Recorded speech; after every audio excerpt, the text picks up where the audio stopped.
नमस्कार, आप देख रहे हैं ग्रेट जम्मू। मैं पंकज खजुरिया। इस समय इलेक्शन जो है वो ज़ोर शोर से चल रही है, उसकी तैयारी, और वहीं जम्मू कश्मीर भी कहीं पीछे नहीं है। गौरतलब है कि जम्मू कश्मीर का मुद्दा इलेक्शन में बनाकर पूरे भारतवर्ष में बातचीत की जाती है, और वहीं इस समय बड़ा बयान राहुल गांधी द्वारा आया गया, और उसके बाद प्रधानमंत्री नरेंद्र मोदी जी का पलटवार भी उसके ऊपर हुआ।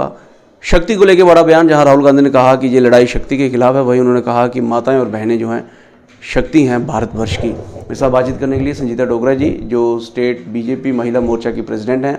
कैसे देखते हैं राहुल गांधी के इस बयान को, और बीजेपी कैसे देखती है खासकर इस बयान को? सबसे पहले आपका बहुत बहुत धन्यवाद। हम सतयुग से ये चीज़ देखते आए हैं कि हमेशा असुरों की वाणी ही वैसी होती थी। असुर हमेशा शक्ति का कहीं ना कहीं नाश करने की बात करते थे, और हम फिर ये भी देखते हैं कि किस तरह से उसी शक्ति ने उन असुरों का सर्वनाश किया है। तो सेम वैसे ही राहुल जी आए दिन कोई ना कोई ऐसी महिलाओं के, जिसमें कि महिलाओं की बेइज्जती वाली बात हो, कुछ ऐसा, हमेशा वो शुरू से ऐसे बयान जो है वो देते आए हैं। तो कहीं ना कहीं हम सब महिलाओं में बहुत रोष है इस चीज़ का। और प्रधानमंत्री जी जो कि महिला सशक्तिकरण की बात करते हैं, और हम लोग नारी की इतनी इज्जत मान सम्मान करते हैं, जिसको कि उन्होंने दुर्गा का रूप कहा है, तो नारियों को प्रधानमंत्री जी इतना मान सम्मान दे रहे हैं। और आज हम देखते हैं कि कहाँ से कहाँ उन्होंने महिलाओं को ऊंचाइयों पे पहुंचाया है। राहुल गांधी क्यों इस प्रकार के बयानबाजी करते हैं पॉलिटिकली? जब आप डिबेट करते हैं, कोई एड्रेस करते हैं, लेकिन महिलाओं के प्रति इस प्रकार की क्यों बयानबाजी? हम शुरू से देखते हैं कि जब भी वो बोलते हैं उनको खुद नहीं पता लगता कि वो बोल क्या रहे हैं। बहुत बार उनकी जो बातें होती हैं उन पे हंसी भी आती है कि बातों का कोई तथ्य होता नहीं, कोई वजनदार उनकी बात होती नहीं, तो वो बातें ऐसे करते हैं कि जैसे कोई जोक हो। आधे से ज़्यादा पब्लिक तो उनके ऊपर हंसना शुरू हो जाती है। जैसे ही उनका कुछ ना कुछ आएगा तो लोग पहले तैयार होते हैं कि पक्का कोई हंसने वाली बात होगी। तो उनमें ये है ही नहीं, इतना ठहराव नहीं है, इतना उनको पता ही नहीं चलता बात का कि मैं बोल क्या रहा हूँ, या जान के बोलते हैं। हमें तो लगता है कि जानबूझ के ऐसी चीज़ें बोलते होंगे। बीजेपी की जो वोट है से स्ट्रेंथन हुआ है और ज़्यादा। देखो, ये तो कुदरती भगवान की ओर से ऐसा हो जाता है हमेशा कि हम लोग महिलाओं को क्या देखते हैं, कैसे उनके मान सम्मान, कैसे उनकी पूजा करते हैं। और अब मुझे लगता है ये जो वो इतने गलत शब्द यूज़ कर रहे हैं, तो कहीं ना कहीं इनका 4 तारीख को रिजल्ट आने वाला है। आने वाले दिनों में जो है हम लोग देखेंगे कि कुछ ऐसे ये बयान देते हैं, शुरू से देते आए हैं, लेकिन ये जो इतने घटिया शब्द इन्होंने यूज़ किए हैं, तो इसमें तो लोगों को तो दिख रहा है ना कि मान सम्मान कहाँ पर है, और प्रधानमंत्री जी हम मतलब हमारे लिए क्या कर रहे हैं, और ये कैसी भाषा का उपयोग कर रहे हैं। तो कहीं ना कहीं मुझे लगता है ये उल्टा भाजपा के ही पक्ष में खुद ही ऐसा भाजपा के ही पक्ष में बोल रहे हैं राहुल गांधी, ऐसा स्टेट प्रेसिडेंट महिला मोर्चा बीजेपी का कहना है। लेकिन बड़ी बात यह है कि बीजेपी का अगर 10 साल का कार्यकाल देखा जाए, लाडली बेटी स्कीम हो, बेटी बचाओ बेटी पढ़ाओ, या उज्ज्वला योजना हो, इन सभी स्कीम्स में और बाकी जो स्कीम्स हैं, महिलाओं को, लड़कियों को आगे रख के बीजेपी ने जो है वो कार्य लिए हैं। और बेनिफिशरी भी जब बात की जाती है तो महिला बेनिफिशरी की पहले बात की जाती है। तो आपको लगता है ये सारी चीज़ें जो हैं फिर आपके पक्ष में हो रही हैं, जहाँ इन सारी चीज़ों से कहीं ना कहीं उनको लगता है कि नहीं हमारे पक्ष में नहीं है वोट बैंक, तो हम कुछ ऐसा किया जाए? नहीं पंकज जी, मैं वही कहना चाहूँगी कि हम शुरू से देखते हैं कि पहले हमारे पूरे भारत की अगर बात करूँ तो पहले हमारा भारत कहाँ चला जा रहा था। लेकिन जब से हमारे देश की भागडोर हमारे आदरणीय प्रधानमंत्री जी ने संभाली है, आज हम लोग देखते हैं कि हमारा भारत किन ऊंचाइयों को छू रहा है। यहाँ तक कि विदेशों में भी जब प्रधानमंत्री जी जाते हैं तो कैसे उनका वहाँ पर स्वागत होता है, कैसे, और वो मान सम्मान सिर्फ प्रधानमंत्री जी। महिला वोट बैंक की बात हो रही है, तो आपको लगता है बेनिफिशियरी स्कीम जैसे 10 साल से महिलाओं को लेके आई है, तो वोट बैंक दूसरे पक्ष में नहीं है, तो इसलिए इस प्रकार की बयानबाजी? नहीं, मैं आपसे वही बात कहने जा रही हूँ कि पहले हमारे भारत की क्या हालत थी।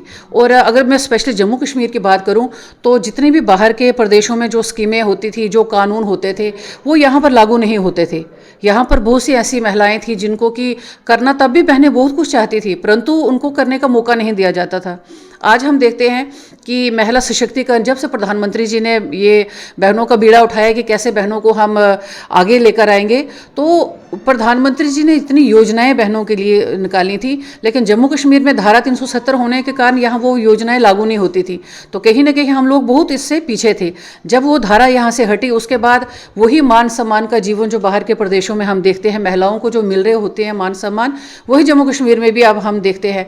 और इतनी योजनाओं का लाभ प्रधानमंत्री प्रधानमंत्री जी ने दिया है। अब शौचालय का ले लो, जिसको हम इज्जत घर कहते हैं, क्या पहले जो सरकारें थी उनके ध्यान में ये बातें नहीं होती थी कि ये क्या मतलब हमारी बहनों को क्या फेस करना पड़ता है, किन किन उन दुविधाओं से गुजरती थी। तो ये प्रधानमंत्री जी के ध्यान में कैसे ये बात आई।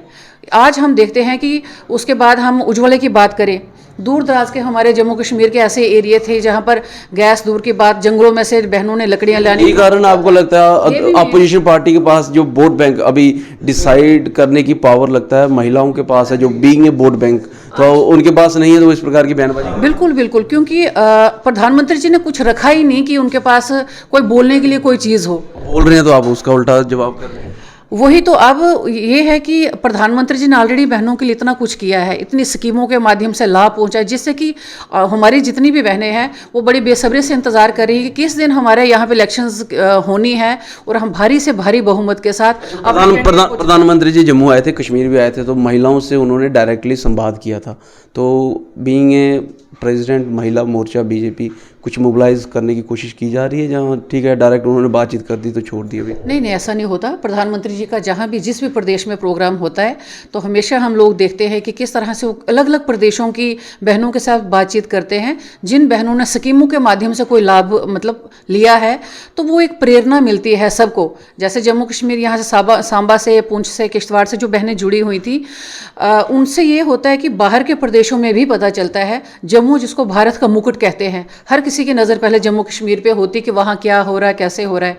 तो जब यहाँ से वो मैसेज जाता है कि भाई इतने दूर दराज, इतना हमारा फार फ्लंग एरिया, पहाड़ी हैं, क्षेत्र हैं, वो जहाँ से प्रधानमंत्री जी जुड़े थे, जिनसे बात की थी, तो अगर उन एरियो में भी प्रधानमंत्री जी की स्कीमों के माध्यम से बहनों को इतना लाभ पहुँचा है और वो बहनें इतनी सक्षम है कि दूसरों को रोज़गार देने का काम कर रही हैं, तो कहीं ना कहीं जो बाकी लोग सुनते हैं उनको भी एक प्रेरणा मिलती है। और जम्मू कश्मीर में तो इस तरह से कई ऐसे आपको क्या तैयारी चल रही है आपकी तरफ से? हमारी तरफ से तो यही, अब इलेक्शंस का दौर है तो बस हमारा एक जाना वोट मांगना, मांगने की जरूरत ही नहीं, इस बात से मिलना ही हम लोगों ने, क्योंकि बहनों कॉन्फिडेंस ये चाहिए, मांगने की जरूरत नहीं, मिलना ही नहीं को। मतलब कि बहनों के पास, और देखो मैं बताती हूँ ना कि इतना कुछ जो प्रधानमंत्री जी ने किया, बहनें तो खुद उत्साहित हैं कि कब इलेक्शंस हो और हम भारी से भारी बहुमत के साथ मतदान करें। और सभी आए दिन हमारी रोज़ आप देखते होंगे कि हर एक मंडल स्तर तक, हर एक बूथ पर हमारी बैठ के मीटिंगें होती रहती हैं। आप कह रहे वोट आपको मिलना है, राहुल जी कहते हैं ईवीएम का सारा गेम है और जब ईवीएम नहीं होगी तो शायद ऐसा ना हो। ऐसा नहीं होता, ये मैंने आपको पहले भी कहा कि उनके पास कुछ बोलने के लिए है नहीं, क्योंकि महिला सशक्तिकरण अभी वो वाला टाइम तो है नहीं कि जैसे वो पब्लिक को गुमराह करना या जैसे बोलेंगे वैसे मानना। आज हर कोई अवेयर है और खासकर महिलाएं, 50% जो हमारी महिलाओं की आबादी है, और सभी महिलाओं को इतने लाभ मिले हैं कि वो किसी और का करना, वोटिंग करनी। 50% में अपोजिशन पार्टी में भी तो महिलाएं हैं। लेकिन प्रधानमंत्री जी ने जब ये चीज़ें की थी ना, तो उन्होंने स्पेशली कोई भाजपा की महिलाओं के लिए ये चीज़ नहीं की, उन्होंने ऑल ओवर स्कीमें सबको दी हैं। तो जो बाकी लोग कहते हैं बेनिफिशियरीज आप ही के कार्यकर्ता हैं, उन लोगों को क्या मैसेज है? ऐसा बिल्कुल नहीं है, ये मतलब उनकी गलत सोच है, ऐसा बिल्कुल भी नहीं है। प्रधानमंत्री जी ने जो योजनाएं निकाली थी वो पर्टिकुलर किसी समुदाय को, किसी जाति के लिए नहीं निकाली थी। उन्होंने जो बाकी अपोजिशन की बहनें हैं उनको भी उन योजनाओं को लाभ मिला है, ऐसा बिल्कुल नहीं है कि उनको इन योजनाओं को लाभ नहीं मिला।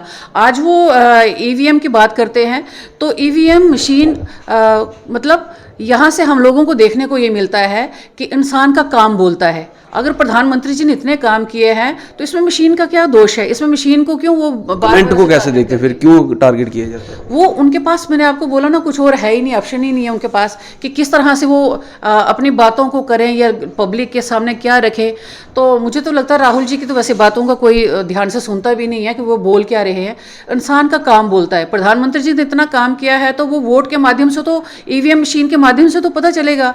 अगर इंसान अपने काम का ना भी बोले, लोग तो देख रहे हैं, लोग तो बोल रहे हैं ना कि इन्होंने इतना हटके काम किया, इतना कुछ किया है, तो इसलिए उनकी बातों को हम लोग ध्यान से ज़्यादा सुनते भी नहीं। उनकी बातों को, राहुल गांधी जी की बातों को ध्यान से सुनते नहीं है, और काम किया है तो वोट के माध्यम से दिखेगा, और वोट भी ईवीएम के माध्यम से। लेकिन बड़ी बात यह है, कॉन्फिडेंस देखने वाला है, वोट हमें मिलना है, हम चाहे जाएं या ना जाएं, क्योंकि प्रधानमंत्री जी ने काम किया है। और यही एक बड़ा कारण है कि जब वो बेनिफिशियरी स्कीम्स लाई गई थी महिलाओं के लिए, irrespective of caste, region, religion और पॉलिटिकल पार्टीज़ भी, तो बाकी पॉलिटिकल पार्टीज़ की भी जो वुमेन पावर्स हैं उनको भी जो है वो बेनिफिट्स मिले हैं। शायद यही एक बड़ी वजह है कि आज की डेट में 50% जो वोट बैंक है वो डिसाइड करेगा, महिलाओं का ही।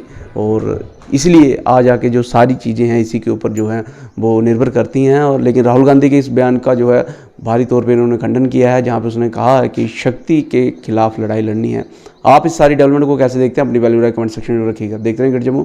कैमरा सिंह साहब, मैं पंकज खजुरिया, जय हिंद।